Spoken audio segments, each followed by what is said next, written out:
We stopped in the 28, the occupations of business of the world where they become more complicated. That's right where we ended, inshallah. So now we're going to begin to close out on, we read these last two sections in this chapter, which is 3. We'll probably get through the end of 4 and then part of 7, and then we'll close out with 8, the last chapter, which is the love of Allah subhanahu wa ta'ala. So we're talking about kind of the knowledge, having knowledge of this world. And really what he's getting at is for us to think about the deceitful nature of this world. Really, that's what he's wanting us to kind of bring our attention to. So if we at the top of 29, please. It starts off in the first place. Yarhamukallah. Alhamdulillah. So, are we there? We see it? Yes. Okay. So let's read this, and then we'll talk about this a little bit. He says, talking about the deceitful character of the world, that it comes out in the following way. So he's going to tell you a few things, but I'm really just going to deal with this right here, and then we'll move on to a few other sections. He says, and just remind me again, this session goes until 2 o'clock. Yes. Okay. He says, in the first place, talking about this dunya, he says, it pretends that it will always remain with you. It pretends that it will always remain with you. While as a matter of fact, it is slipping away from you moment by moment, bidding you farewell, like a shadow that seems stationary, but is actually always moving. Right? So if we look at it, it is a beautiful analogy, right? Your shadow, it looks as if it is not moving, but incrementally, because the sun is not setting. Actually, we can have that honest conversation. The sun is not setting. We're actually, right? But it's moving, so therefore your shadow is moving, but yet you don't perceive it, is what he's saying. He said, similarly, this world is the same way, right? It's telling you that it's going to be there with you forever. It's tricking you to put all of your energy and efforts into this world. Because, alhamdulillah, you're going to be here, it's going to be a great relationship, it's all going to work out, but it's all a lie. And this is something I'll just share with you. When I was younger and didn't have a beard, and the beard wasn't gray, my cousin had accepted Islam. And he would tell me about stories of the Sahaba, about the Prophet ﷺ, about the Kalima La ilaha illallah Muhammad Rasulullah, all of these things. But the thing that really stood out to me as a young boy, he would say that this is the devil's playground. And I look around and I say, you're crazy. What do you mean this is the devil's playground? Look how beautiful this place is. Right? But it's not until you begin to look through the lens of Iman that you can understand what he's talking about, right? And that's how we're being addressed. When we hear these things about dunya, when we hear these things about the blameworthy nature of dunya, we're not talking about it from a sensory, again, right? We're not talking about it from sensory in the body, we're talking about it from the soul, from that reality. Right? That the reality of it is that it will trick you from the bodily side to make it think that, mashallah, this is just going to keep going on and on and on, and it will be this great relationship, but it's going to end.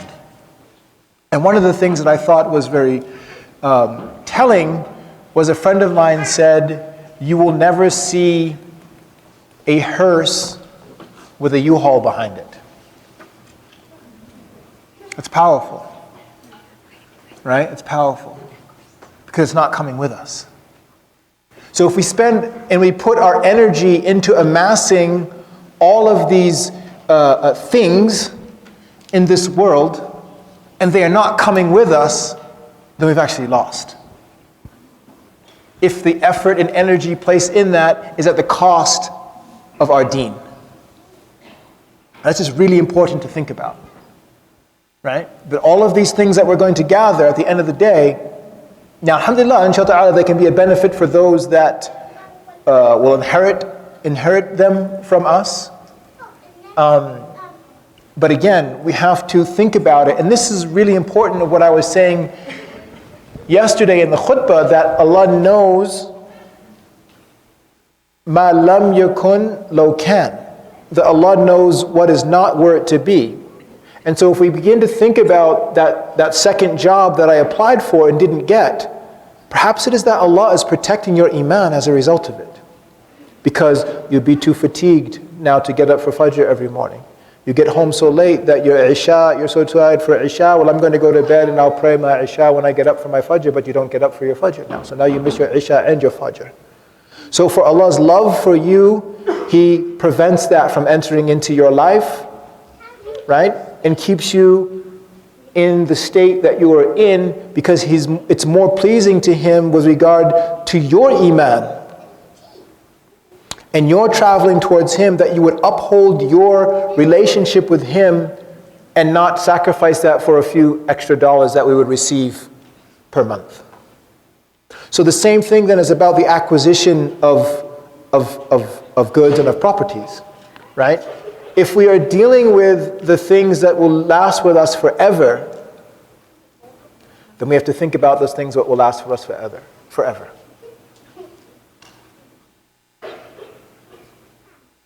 And that's how we should be, again, that's what this alchemical process that he's talking about awakens us to those realities. And if they're already there in our lives, it just enhances them and makes them better. Right? So there's darajat, there's stages that we want to kind of go through. If they're not there, we want to put them in our lives. If they're there, we want to make them better. If we're making them better, we want to fine-tune them and continue fine-tuning them and not leave that fine-tuning until we die. Right? So Isa alayhi salam, he brings a qawl here of Isa. It said he saw the world, so I'm still on 29 now, just a little bit down where it says Isa alayhi salam, upon him be peace. He saw the world revealed in the a form of an old ugly hag, he writes here. He asked her how many husbands she had possessed. She replied that they were countless. He asked whether they had died or been divorced. She said that she had slain them all. I marveled, he said, at the fools who see what you have done to others and still desire you. There's a hadith that I read one time, was really interesting. It said at the end of time, the Tigris and the Euphrates will yield gold. And 100 people will compete for that gold, 99 will perish and one will make it. And so the commentary said that the parable of that as well is just this earth, this dunyawi life. Everyone thinks that they're the one and no one considers themselves to be of the 99. Everyone thinks that they're the one that's going to crack the code of how to make it through this dunya and live the life that we want to lead and also have some sort of dini. Hear it all of the time with the students. I'm going to go do this job and then after that I'm going to figure out my deen. Right? How dangerous is that? The assumption is you're going to live to make it to that point. First issue. Second, that you are also saying that you will not be so intoxicated by the love of this dunya that you'll be able to let go. It's real. Right? My shaykh, he said that once the talons of the nafs enters into the prey, you can't get the bird off of the rabbit.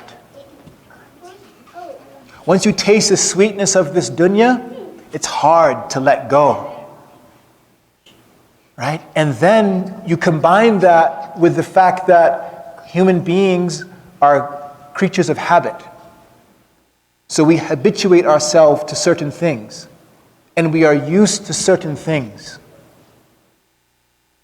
And now you're going to say that once I've habituated myself to a practice that probably has been occurring in my adult life for at least 10, maybe 15 years, that now all of a sudden, overnight, I'm going to change that. And that as I've seen others fail, I'm going to be the one that can do it. Right? That's being deluded. That's being deluded. And this is something, again, that we have to have that honest conversation with ourselves. And so this is what I was talking about also, of that, being again, just being cognizant of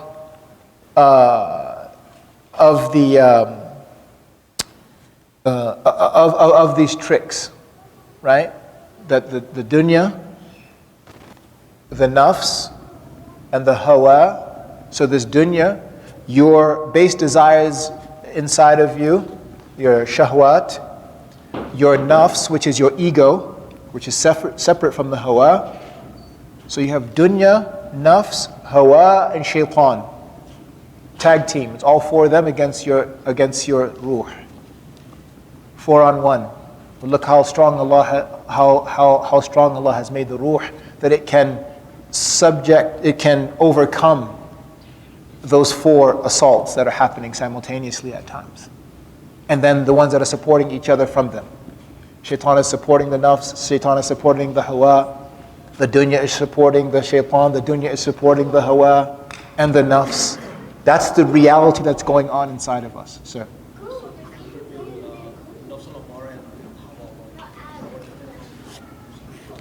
So normally what we'll say is that nafs al-amara is a maqam that one is at, that one can move out of. Shahwat will remain with you all throughout it.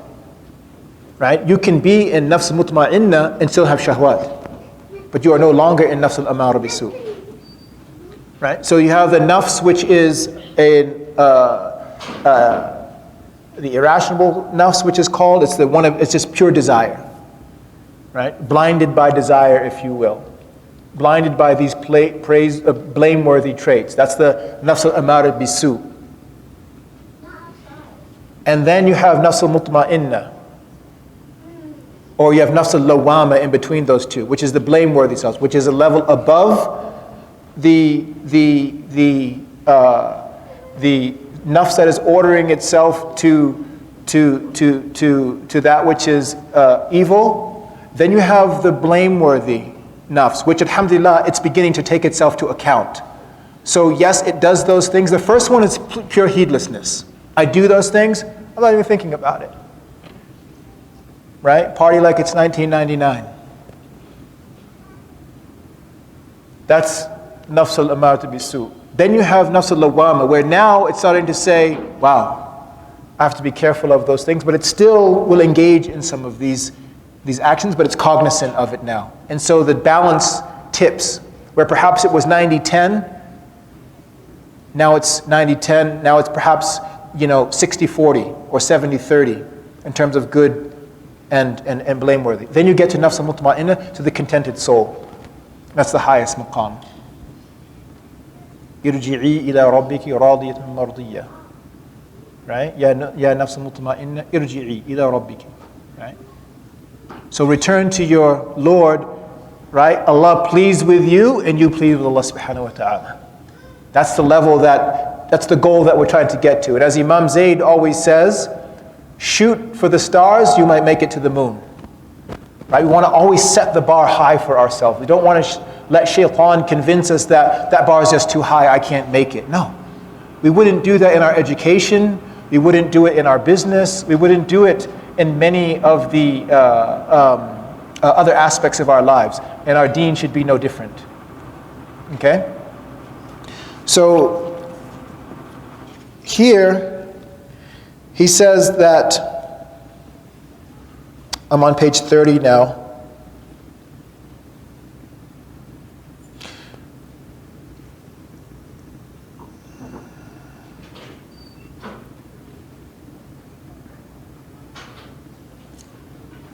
He just talks about, I'm going to start with another dangerous property of worldly things. I'm going to start at that point. But one of the things that he talks about, which is really interesting, is he says that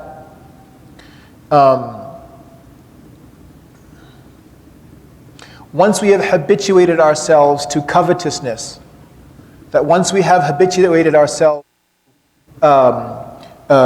acquiring in this world, and that becomes our main focus, he says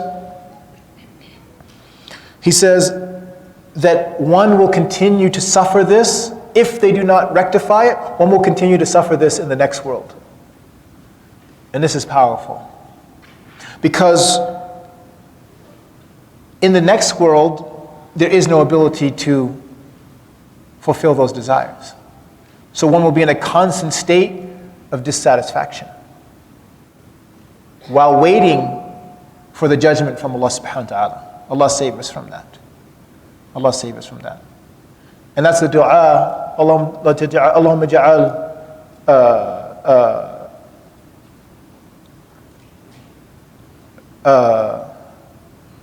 اللهم اجعل القبر روضة من رياض الجنة ولا تجعل حفرة من حفرات النار. The Prophet said in the dua, "Oh Allah, make my grave a garden from the gardens of paradise, and don't make my grave a pit from the pits of hell." That's prejudgment. That's prejudgment. So he says here that another dangerous property of worldly things is that they first appear as mere trifles, but as each of these so-called trifles branches out into countless ramifications until they swallow up the whole of a man's time and energy. Right? And this is what I was saying, that it doesn't happen bidaf'in wahid. It doesn't, this kind of being consumed by this world or being overtaken by our desires or whatever these types of things are, it just doesn't happen, right, in one fell swoop. Allah is too merciful for that. He's giving you a chance that if you find yourself in these stages, right, and this is something that we really, as parents, we have to have real conversations with ourselves. If Ahmed now comes home with a friend named Johnny, and Johnny has both ears pierced in tattoos, probably not going to end up too good. So don't say you don't know how this happened, that now Ahmed is smoking weed and has a girlfriend. Don't say you didn't know how this happened. I'm just going to be very real. We have to be real and have uncomfortable conversations with ourselves, because that's the reality that we're living in. We can't put our heads in the sand like ostriches. The bus is still coming and it's going to hit you. That's the reality of this. We've seen it so many times over and over and over again. Imam, can you talk to my son? I don't know what happened. He was so good, mashallah. He was going to Sunday school his whole life and he was working on Hifz Quran. Now his girlfriend is pregnant. How did the girlfriend even start? Let's back up for a moment. Right? This is the reality, again, that we have to have these hard conversations with. It's not going to go away. So it's either two states, the scholars have said. Either you're getting da'wah, either you're giving da'wah or you're receiving it. So either you're influencing the crowd that you're in or you're being influenced by them. And if you feel that you don't have the type of social capital, nor the strength, nor the confidence in your deen, then you're normally in the latter category. Alhamdulillah, you can be a passive observer. If that's your state, then may Allah rectify your state, but it's a better state to be in than an active participant. Because once it's an active participant and you set down on the road, going forward in that, this is what he says here, that they start off just by mere trifles, but each of the so-called trifles branches out into countless ramifications until they swallow up the whole of a man's time and energy. One of the psychologists that I would highly recommend for you to read, contemporary, is a man by the name of Leonard Sachs. Leonard Sachs has a great series of books called Boys Adrift, and he looks at the kind of video game culture and the impact it has on young men. And he looks at what's called Girls on Edge. So he looks at this whole impact of image culture that we are right now, but it all being about an image and the impact that it has on our teenage girls.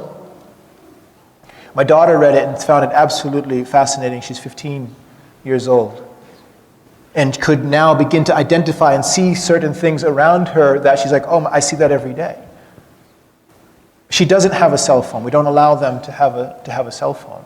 And I'm not saying that, mashallah, we're so pious. But what she doesn't have to deal with is she doesn't have to deal with the reality, like Dr. Sachs says, that women, these young girls, take 500 times more photographs than males. Because they need the perfect picture to be up on their Facebook page because their girlfriend has the perfect picture that's up on her Facebook page. And then they begin to become deluded in thinking that that's the reality of her life and that every day it's rose petals, unicorns, and rainbows. No one ever has any sadness in their life. No one ever argues in their life. No one ever disagrees in their life. No one ever wakes up on the wrong side of the bed of their life, right?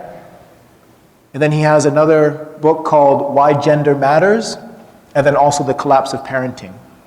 I highly recommend all 4 of his books, of these books, if you can take a look at his, just to give you an alternative perspective to what's going on right now. His opinion, as a Harvard, he's trained at Harvard, the highest level of PhD in psychology.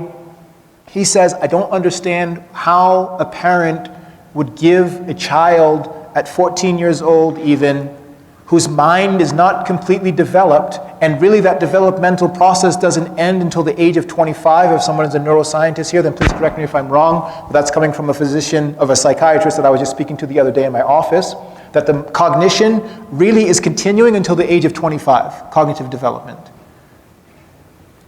He said, I don't understand how a parent would give the world access to their child and child access to the world at the age of 14 or 12 and think that they're going to make the right choices. Even if they're well-intended. He said, even if they're well-intended, we have to be cognizant of these things. I can't tell you how many parents I meet that meet me weeping now because of addiction to pornography from their child. Because of access now that was unregulated by us as parents. Tafaddali, here you go. Take this. And we think that everything is going to just work out and everything is going to be okay. It's not the reality. And we have to, as I said, have these hard conversations and be willing to have them, because shaitan is going to come at you, the nafs is going to come at you, the hawa is going to come at you, the dunya is going to come at you, unrelentless. Pushing on every single pleasure that it knows to. That's the reality of the world in which we live in. And not even the world in which we live in, our existence in this world. That's the daily reality that we're faced with. And that's a struggle that we go to. And sometimes we win and sometimes we don't. But the idea is that we want to be on a path and be around people that are supporting the idea of moving us towards that victory. In a way that is with hikmah, in a way that is with wisdom. So he said here that this type of step by step, he says, is that it will swallow up a man's time. And then he says again that Isa alayhi salam says that the lover of this world is like a man drinking seawater. The more he drinks, the more thirsty he gets. Till at last he perishes with thirst unquenched. That's the dunya. We're going to amass and amass and amass and amass and amass. And the Prophet ﷺ has said that if a human being, if Bani Adam is given a valley of gold, he will not be content until he is given a second. And nothing will bring contentment to, it says, what is bain al-jambain, meaning this, what is in our ruh, he says, except for the dust of the grave. Meaning there will always be the new iPhone X15. There will always be the new Lexus 5R7 that can now fly. And there will always be the new whatever it is that's coming out. We'll never be satisfied. and will constantly be chasing it. And if I don't have the means to get it, well, I just get another job. As I get another job, now the impact is an impact that is felt on my deen. Not worshipping Allah subhanahu wa ta'ala like I used to. I'm not reading a juz of Quran a month like I used to. I'm not making it to Jum'ah like I used to. I'm not feeding the poor like I used to because I just don't have time. So that's why Allah says that don't sell your deen for a miserly price. How's that transaction? I want to get more dunya, but it comes at the price of my deen.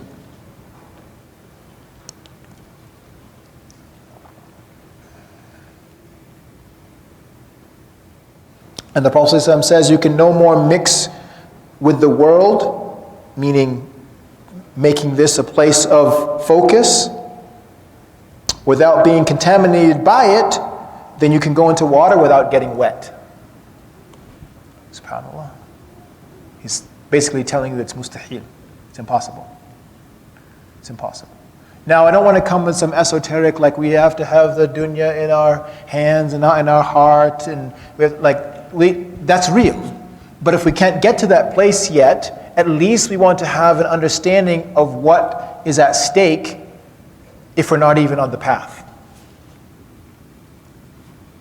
What's at stake if we don't even know the path exists? Right? Or if we are shunning or perhaps even calling blameworthy the people that are moving in that direction. Right? They're too extreme. You know, that's not a balanced life. We'll make these types of excuses. Now, maybe the manner in which they are doing it doesn't work for you. Okay, that's fine. Right? Truth be told, not everyone is going to have the same approach, but at least then you have to figure out what approach is for you, because not having that approach, the risk is too great. The risk is too great.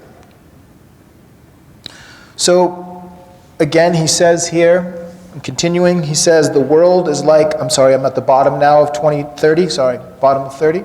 The world is like a table spread for successive relays of guests who come and go. Right? The dunya is set up. There are gold and silver dishes, abundance in food and perfume. So he's just setting up for you, right? The beauty of this world now. The wise guest eats as much as is sufficient for him, smells the perfumes, thanks his host, and passes on. Right? So eat of this food, smell of the beauty of this dunya, and make shukr to Allah subhanahu wa ta'ala. The foolish guest, on the other hand, tries to carry off some of the gold and silver dishes, only to find them wrenched out of his hands and himself thrust forth, disappointed and disgraced. He's talking about the metaphor of death. That they are wrenched out of your hands because you can't take it with you. Right? So he's awakening us to these realities. He's awakening us to these realities. The beauty, what I feel about Imam Ghazali, is that he shakes you at your core from complacency. That if you're down with the status quo, he's like, I'm going to tell you why you shouldn't be down with the status quo.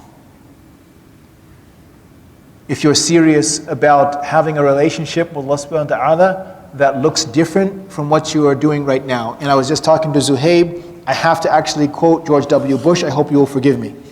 And may Allah have mercy for me of doing it in his house. Although the hikmah, dalatul mu'min, right? Wisdom is the lost property of the believer. Wherever he finds it, he takes it. Bush said, if all you ever do is all you've ever done, then all you ever be is all you ever are. It's profound. And that's what Imam Ghazali in his work is telling you over and over and over and over again. If all you ever do is all you've ever done, then all you'll ever be is all you ever are right now. It's not going to change. It's not going to change. Unless and until we commit ourselves to that change. And that's what this work is. That's what this work is. Right? Alhamdulillah, he's not saying that we have to change everything overnight. No. The idea is that we are making, first of all, that we have an awakening inside of us that gives us a desire to change. That in of itself can be sufficient with Allah subhanahu wa ta'ala. You know the story, the hadith of a man who had killed 99 people? And he sets out seeking an answer of whether or not Allah will accept his tawbah. And he comes to a man and asks him, will Allah accept my tawbah? And the man tells him no, so he kills him. And he completes 100. And then he seeks out another man. They tell him in a far off distance that there's a place that Allah seek out this man, and there is the opportunity for tawbah in this distant place. Go be with those people. And he sets off on this journey, and on his way to that place to make his repentance, he dies. So Allah, it says, sends down the malaika. And they are ordered to measure the distance of where he was and where he was going. And if he is closer to the place and where he left from, then he is in the fire. But if he is closer to the place of where he was headed to, then he is of Jannah. And the narration says that he was closer to the place of where he had left from, but Allah caused the earth to shift for him out of His mercy and put him in Jannah out of His intention. So that's what I'm saying. It doesn't have to be a full 180-degree turn in our life, because alhamdulillah we had a 5-hour session with the Alchemy of Happiness. If we can do that, mashallah, you are a wali min awliya Allah. But it's this steadfast work that is not glorious, that no one is going to see, that is between you and Allah subhanahu wa ta'ala, that you make change in your life. Not you, me, doesn't exclude me. That we make change in our life every day, every moment, every breath, until we die. We're going to make mistakes. We're going to fall short. That's okay. And he talks about that in the end, so I want to leave it to him for his words to be able to explain that. But that's at the essence, that's what this is. And that's why I started my khutbah yesterday by saying that every single day that Allah subhanahu wa ta'ala puts our soul back into our body, it's another opportunity. It's another opportunity. And the reason why we say this, of that Allah puts our soul, returns our soul back into our body, this comes from a narration of a hadith. That the Prophet ﷺ said that the one who sleeps on wudu, that Allah subhanahu wa ta'ala causes the soul of that person to travel to the arsh, and it remains in prostration until it awakens. And then it is returned back to the body. Look at the merit of just going to bed, sleeping on wudu, with having wudu. So that might become one of the disciplines now that you add into your life. And you add that discipline into your life, we add that discipline into our lives until we die. That's commitment to change. That's when Ali radiallahu anhu, if you know, when Fatima radiallahu anha asked the Prophet ﷺ for some domestic help. And he ﷺ said, I'll give you better than that, because she said, I'm tired and it's taxing on us now. And he ﷺ, if you look at what he's doing, he's constantly orienting us to the akhirah.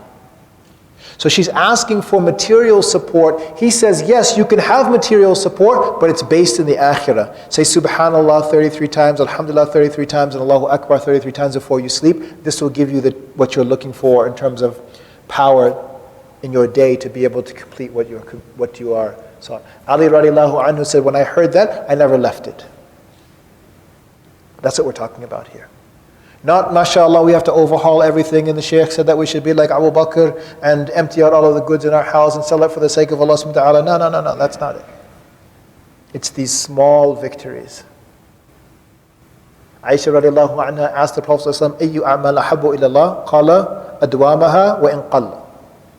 Aisha radiallahu anha asked the Prophet ﷺ, which action is most beloved by Allah subhanahu wa ta'ala? He responded, the one that is done habitually, even if it is small. Because what the scholars have said, that there is no such thing as mashallah, as Dr. Salman said yesterday, there is no such thing as a small act when you're dealing with Allah subhanahu wa ta'ala.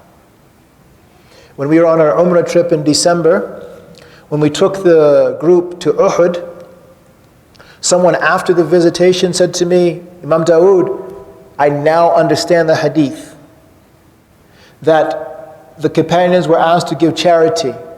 And some of them said, Ya Rasulullah, we don't have the ability to give anything. And he said, give a date. Because if you give a date with sincerity, Allah will give you the reward greater than the amount of Uhud in gold. And they said, we never understood that reality now until we stood in front of Mount Uhud. Something as small, quote unquote, of giving a date to somebody. Smiling is charity, the Prophet ﷺ said. Right? All of us are able to do this, but being cognizant of it. Right? Being intentional about it. Being intentional about rushing to hold that door open for somebody. Because why? I'm being absolutely 100% selfish. I love you for the sake of Allah, but also I'm looking for a reward for myself. And that's why I'm rushing to hold the door open for you right now. Because this is charity for me. It's charity for me. This is the alchemical process that we're talking about that just changes things that seem habitual, right? And with the intense niyyah, with the correct niyyah, make them into an act of ibadah. Scholars have said that a niyyah tajal aada ibadah. That the niyyah changes something from what is a habitual action into something which is now worship. Just by making the niyyah. Ya Allah, this is for the sake of Allah. For the sake of Allah.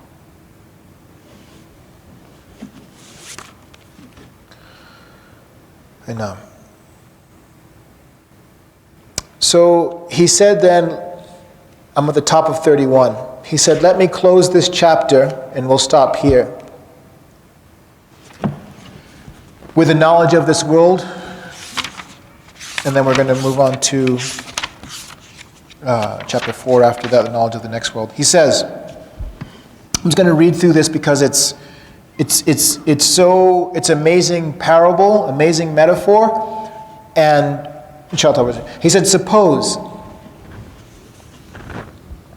a ship to arrive at a certain well-wooded island. The captain of the ship tells the passengers he will stop for a few hours there, but warns them not to delay too long. What is he talking about there? What's the metaphor he's setting up for us? Dunya, exactly, right? So Allah subhanahu wa ta'ala warns us, right? So the captain of the ship tells the passengers that there are a few hours here, right? Or it could be the Prophet ﷺ in the metaphor that he is the captain, right? On the commands of Allah subhanahu wa ta'ala. Warning us that there's only a few hours there. Accordingly, the passengers disembark and stroll in different directions. The wisest, however, return after a short time and finding the ship empty, choose the most comfortable place in it. What's that? What's he talking about there? What's he talking about there? He doesn't indulge much. Yes, he doesn't indulge much in dunya, and basically he's following the amr. He's just following the command of what I've been told. So what he's talking about here is that those that will follow the command, they'll find their comfort in their place in Jannah. A second band of the passengers spend a somewhat longer time on the island, admiring the foliage and the trees and listening to the song of the birds.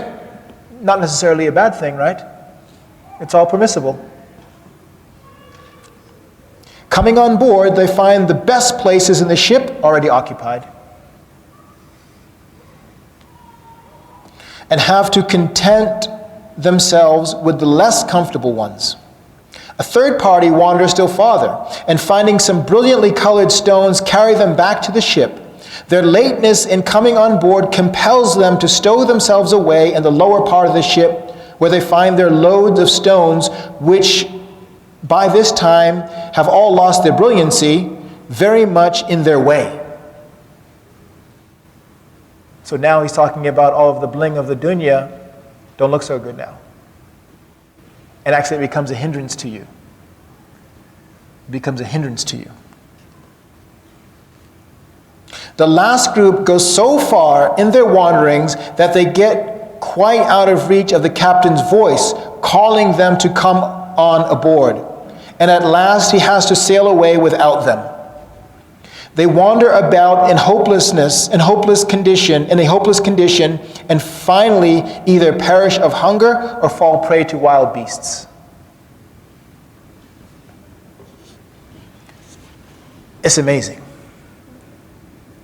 Because what he's saying is that the amount that you will engage in the dunya will be commensurate to the reward that you will take in akhirah. So if you can just take a little bit, then your maqam is here. If you come a little bit further, then your maqam is here. If you come a little bit further, your maqam. But if you go way into dunya, you risk missing the ship. You risk missing the ship. Allah save us from that. Allah save us from that. Subhanallah.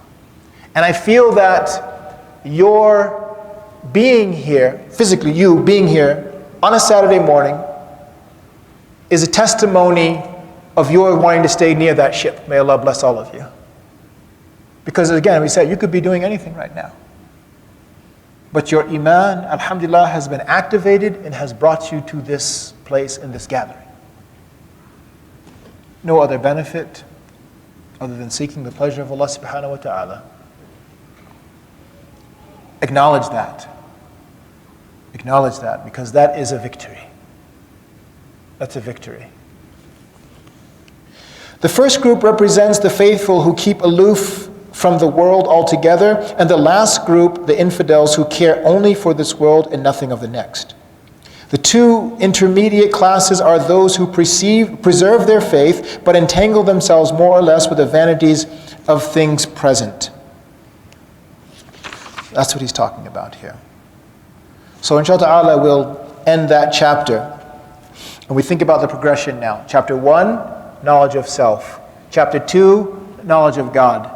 Knowledge of self should lead you to knowledge of God. Chapter 3, knowledge of the world. Once you have knowledge of self, once you have knowledge of Allah subhanahu wa ta'ala, you have to look at the trappings of the place in which you live, which is this dunya. And that's what we just covered, which is now going to bring us into chapter 4, which is knowledge of the next world.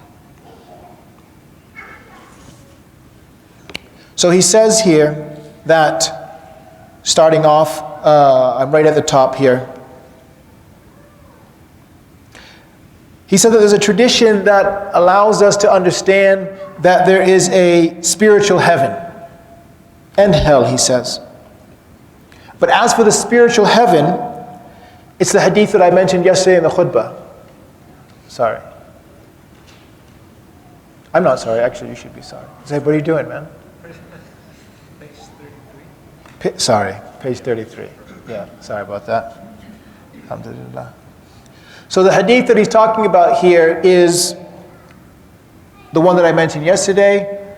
Allah subhanahu wa ta'ala says in Hadith Qudsi, right?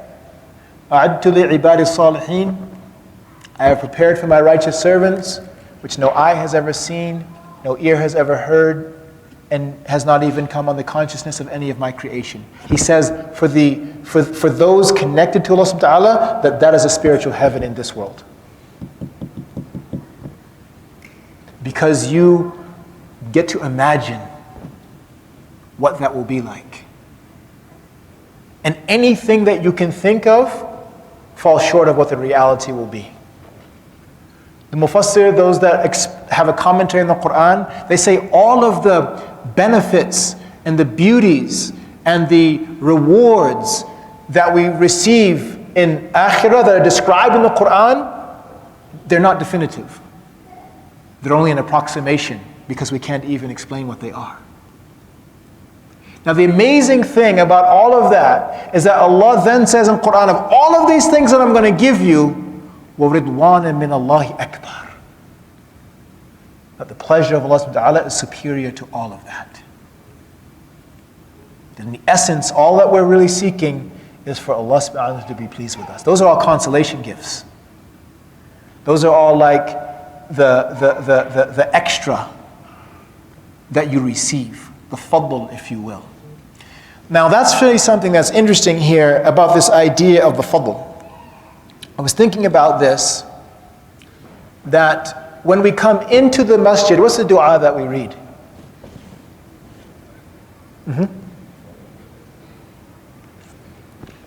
Allahumma iftah li abwab rahmatik. Oh Allah, open for me your doors of mercy. But when we go out of the masjid, what do we say? Allahumma inni as'aluka min fadlik. Now it's interesting because what I find is that coming into the masjid, rahmah equates to akhirah. And when you go out of the masjid, dunya equates to fadl. Now as you read the Quran, look at each time when rahmah is mentioned in the Quran, and look where each time fadl is mentioned in the Quran, and look at the context that they're mentioned, and you'll see dunya and akhirah. So really, then I was thinking about, subhanallah, this dunya is like the fadl of the akhirah. It's like the crumbs. Right? We're like going crazy, like collecting the crumbs. This is the fadl. But the reality is the fadl is that which is excess, that's what is left over, if you will. But the challenge of it is the immediacy of it. It's the immediacy of it. That it's right here, right now. And you're telling me to wait. For all of the benefits and all of the pleasures that I want to take care of right now, they're right here. But you're telling me to wait. And that becomes the challenge. And that becomes the challenge. So that's what we're talking about, and that's what we're thinking about in the next world. He said, in the heart of the enlightened man, there is a window opening on the realities of the spiritual world. That's what we're talking about. The realities of the spiritual world. Let your mind go wild. Right? The things that you want, the things that you're desirous of, understand that you will have all of those things, but not now. And that's the challenge. That's the challenge. That yes, we'll leave it at that, inshallah. I know.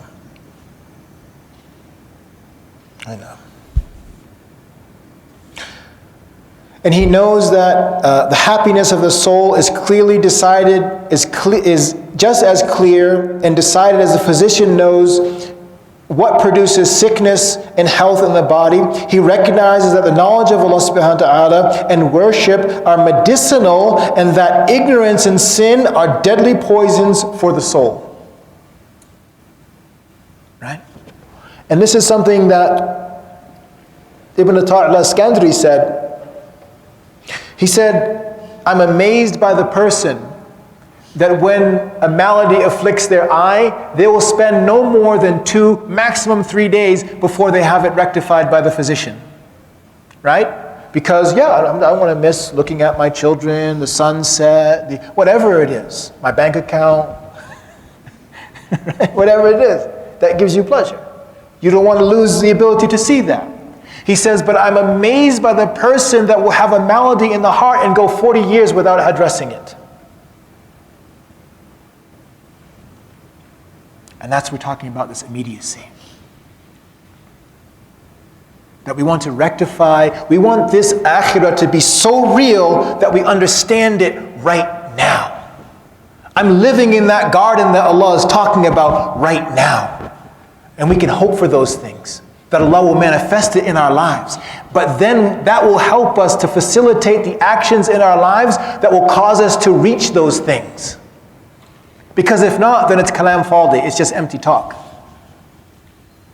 It's just empty talk. And we have to know, as he said, that sin and ignorance of Allah subhanahu wa ta'ala, that they are deadly poisons of the soul. And just that there are things that bring us harm to the body that we stay away from, there are things that bring harm to the soul that we need to stay away from. And those are clearly marked out, and we know what they are. May Allah give us the strength and the courage to stay away from them. And may Allah give us the ability to make tawbah if we fall into them. And may Allah subhanahu wa ta'ala give us the ability to forgive ourselves after He has forgiven us. That's very important. That's very important. We're not a people that are shame-based. If Allah subhanahu wa ta'ala has forgiven me, who am I not to forgive myself? Higher than Allah? Alhamdulillah, we made the mistake. The Prophet ﷺ said, an-nadam at-tawbah. The Prophet ﷺ said, an-nadam at-tawbah. He said that regret is in and of itself repentance. But if we don't regret, then there is no repentance. And then you combine that with a hadith. أنا عندي مقصرات القلوب من أجلي. The Prophet ﷺ said, amazing hadith. He said, I am with the one whose heart is broken for my sake. So we were reading a text the other day with Imam Zayd, and look how the Shaykh set up. He says, first and foremost, the first thing you need to have if you are claiming a spiritual path to Allah subhanahu wa ta'ala is tawbah. The first thing that you have to commit yourself to is tawbah. And then he said, for your tawbah to be accepted, you have to have regret. And then he brought the hadith, and he said that I am with the one whose heart is broken for my sake. That means they can only have a broken heart if they have regret. Right? So you see it, you have to have tawbah. Tawbah requires regret. People are weeping, they have a broken heart. That broken heart is from sincere regret. So give yourself credit for that. Now here's the thing that I picked up on. Allah subhanahu wa ta'ala, is a hadith Qudsi. Allah subhanahu wa ta'ala says that I am with the one whose heart is broken for my sake. But guess who shows up at the same time?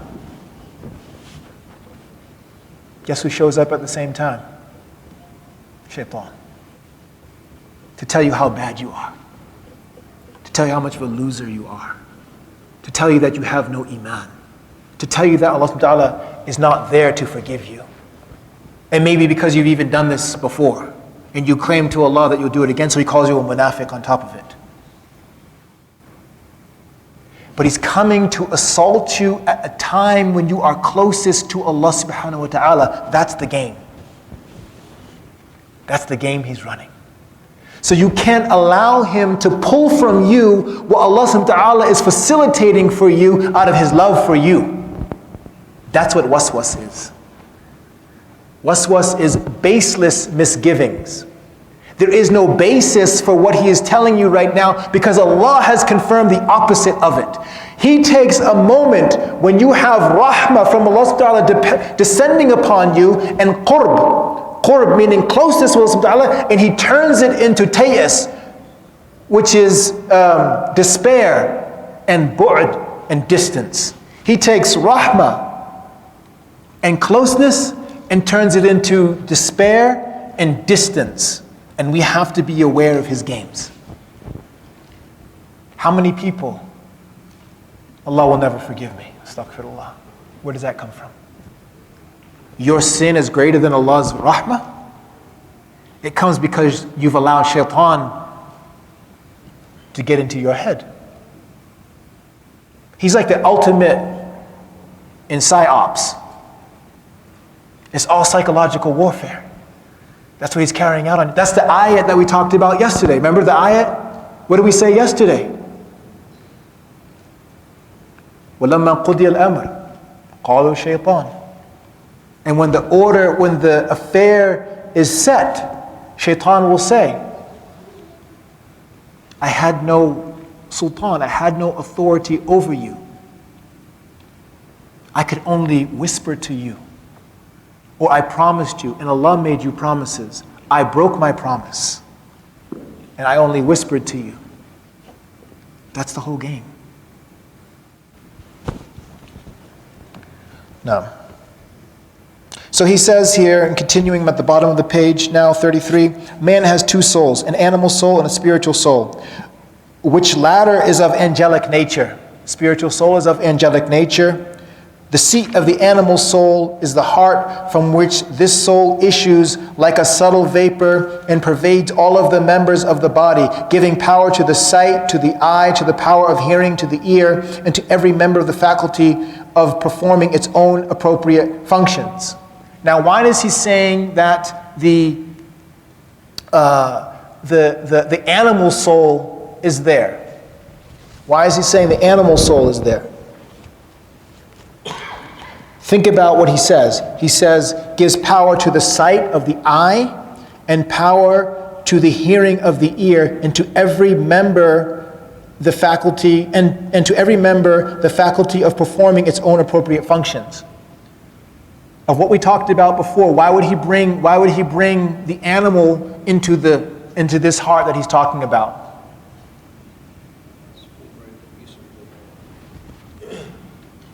So you can write the beats.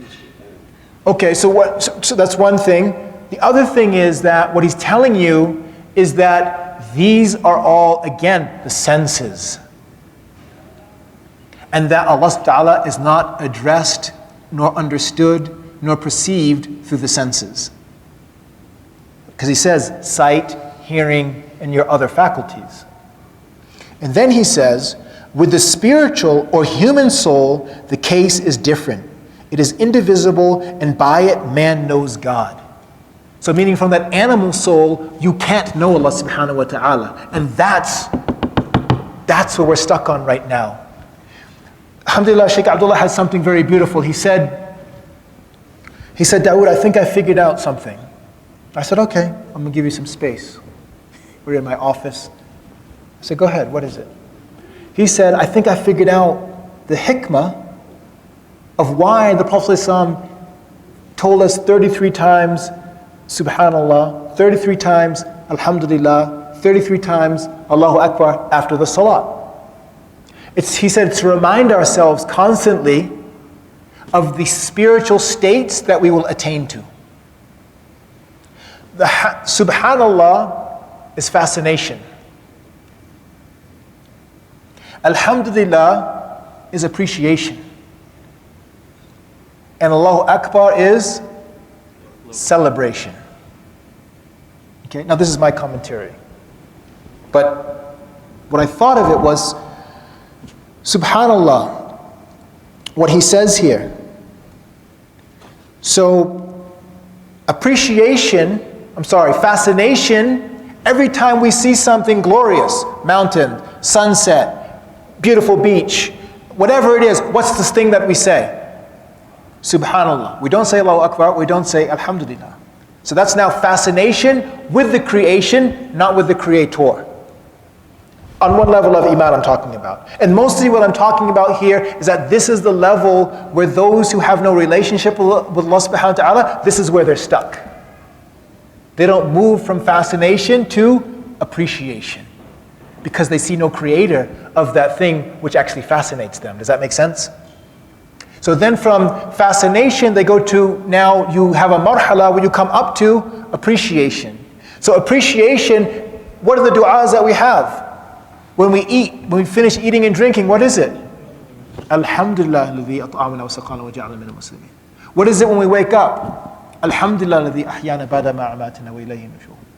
Right? So you have an appreciation for the food you've been given, you have appreciation for the drink you've been given, you have appreciation for the fact that Allah has given you another opportunity at life. You don't have fascination with it. Because now it's a different reality. It is not that thing in itself, it's the provider of that thing. And then from once you have fascination and you have appreciation, you move up now to the maqam of celebration.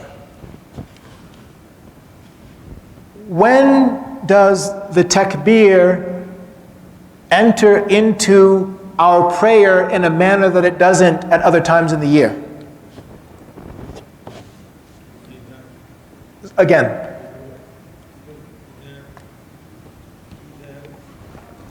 The two Eids. And what is the two Eids? Is it fascination? Celebration. Celebration of what?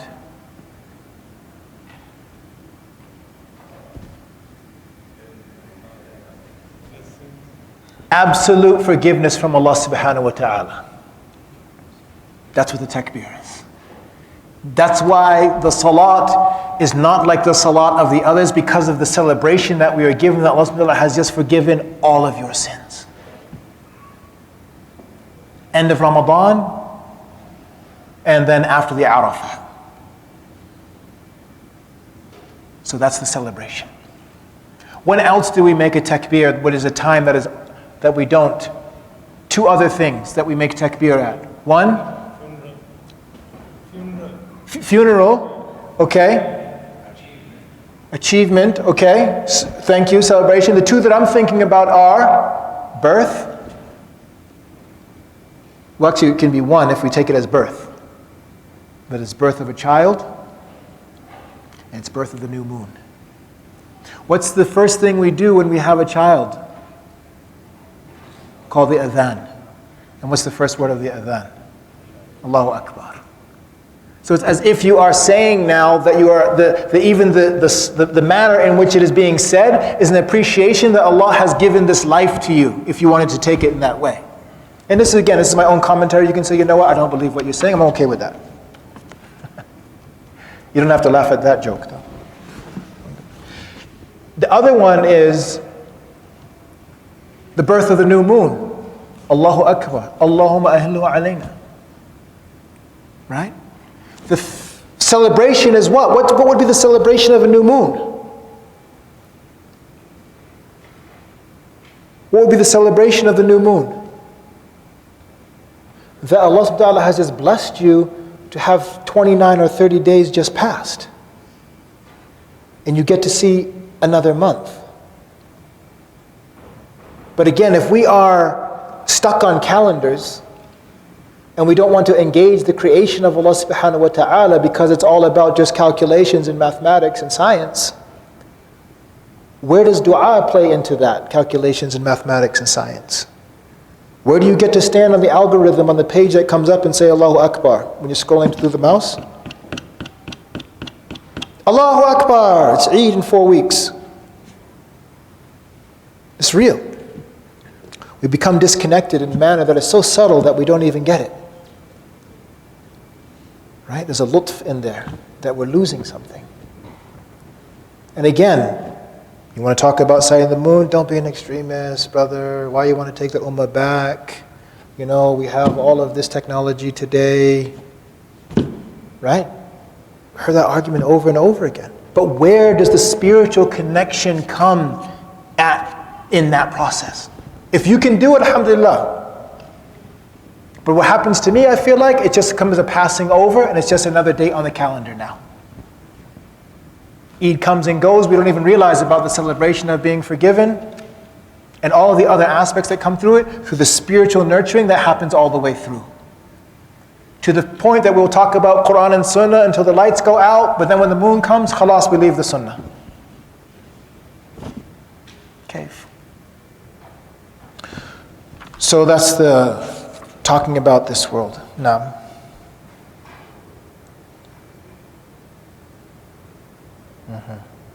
And he says here that the next world, he said, that death is a welcome gift of God to the believer. And the idea of this is the hadith where the Prophet ﷺ mentions this hadith, and Aisha radiallahu anha says, Ya Rasulullah, how can this be? No one wants to die. And he said, Ya Aisha, that the affair is other than that. And this is what is so beautiful. He says, and then he quotes that the one who longs to meet Allah, Allah loves to meet them.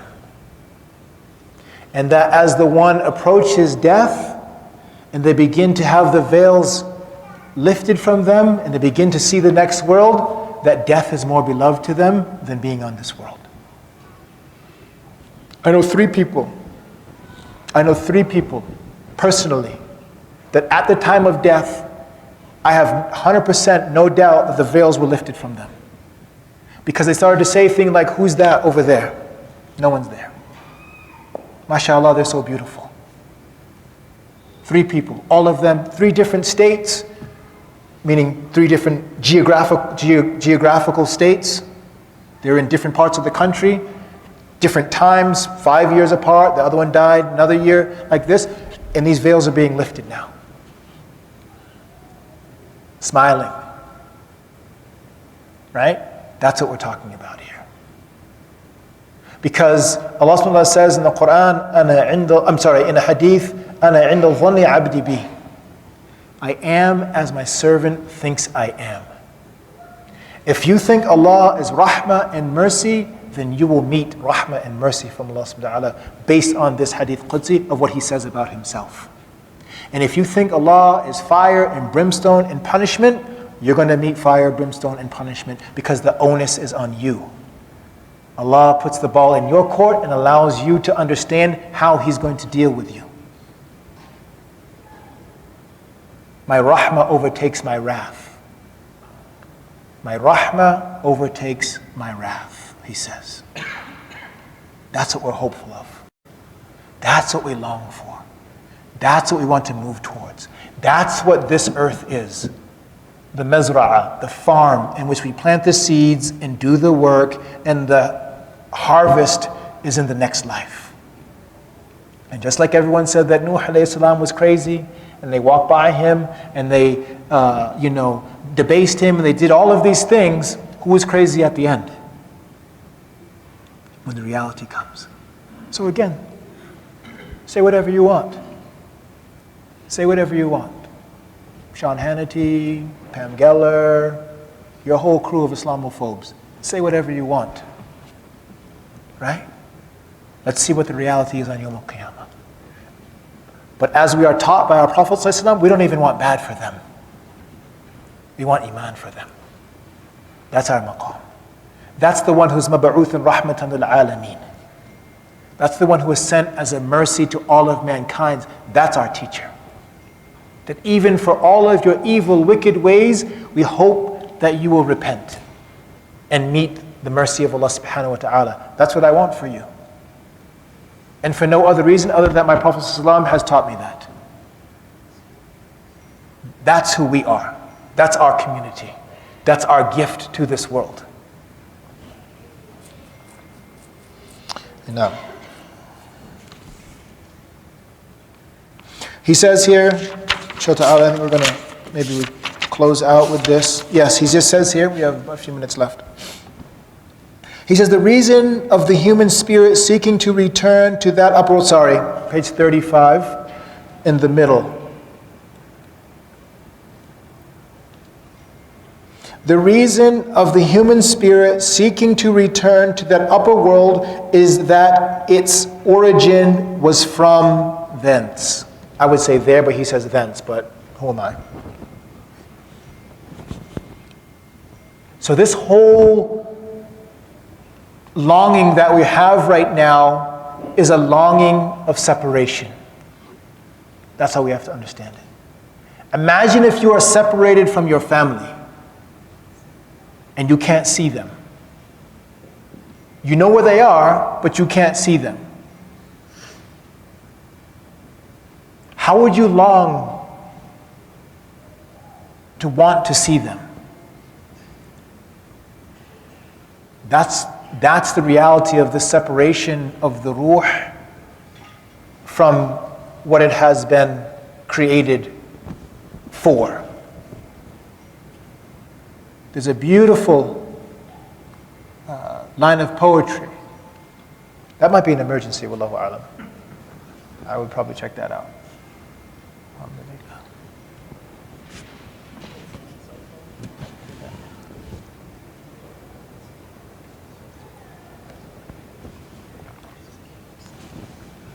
MashaAllah.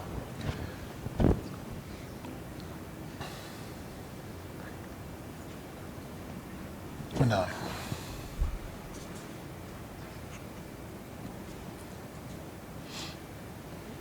No.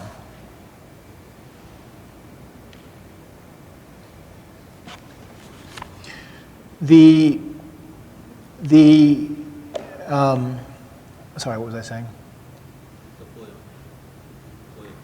Poem, yes. So, a beautiful poem that says, there's just forgive me, I can't remember the first line right now. The second line of it is just, he says, Jannatul Firdaus tahtaj ilayna. Jannatul Firdaus tahtaj ilayna. Now for me, again, this is one of those very subtle things that is a paradigm shift.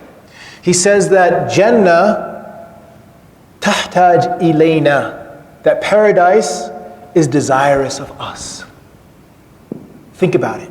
Why was Jannah created? To be filled up with the believers.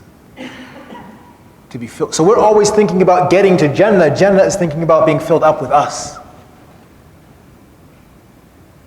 Right? So that's what we're thinking about of this next world. That as we cultivate our actions in this world, that we understand that the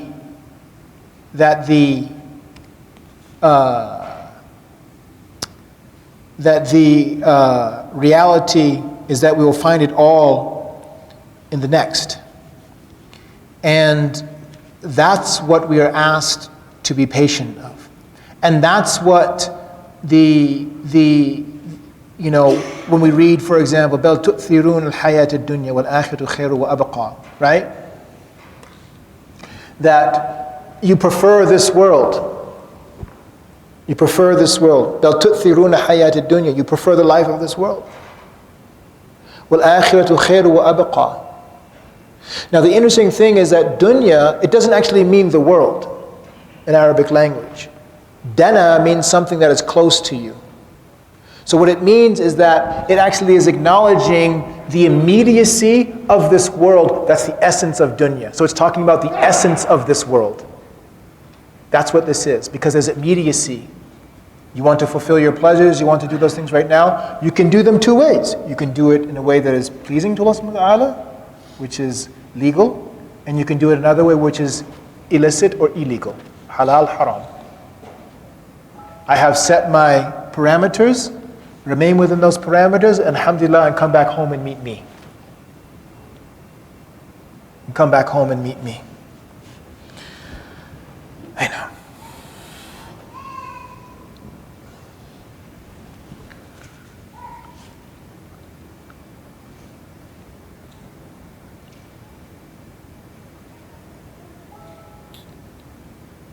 And then he says here that, again, actually, you know what? Let me, because he just continues about this idea about them coming down from Jannah and being, because I haven't left any time for questions. Maybe we can use these last few minutes for questions. I'll end there, inshallah, and then we'll have our last session after Dhuhr, inshallah. Okay.